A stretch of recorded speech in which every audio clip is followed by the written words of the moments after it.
भारतीय रियासत मध्य प्रदेश में मंदिर की दीवार गिरने से 9 बच्चे हलाक जबकि मुतअद्दिद अफराद जख्मी हो गए।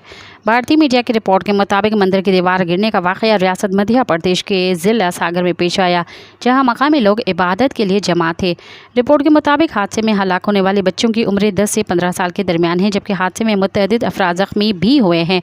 मध्य प्रदेश के वज़ीर आला मोहन यादव ने हलाक होने वालों बच्चों के लवाहिकीन को 4 लाख भारतीय रुपये फीमस इमदाद देने का ऐलान किया है। भारतीय मीडिया के मुताबिक दीवार गिरने का वाक़या मुमकिन तौर पर रियासत में होने वाली शदीद बारिशों के बायस दीवार कमज़ोर होने से पेश आया, जबकि मकामी अफराद का बताना है कि मंदिर की दीवार 50 साल पुरानी थी। रियासत मध्य प्रदेश में गुज़िश्ता रोज़ भी एक इमारत की दीवार गिरने का वाक़या पेश आया था, जिसके नतीजे में 4 बच्चे हलाक हो गए थे। मज़ीद ख़बरन ऐं तफ़सीलात लाइ विज़िट कयो असांजी वेबसाइट www.awamiNewsHD.com ऐं ॾिसंदा रहो अवामी न्यूज़ HD।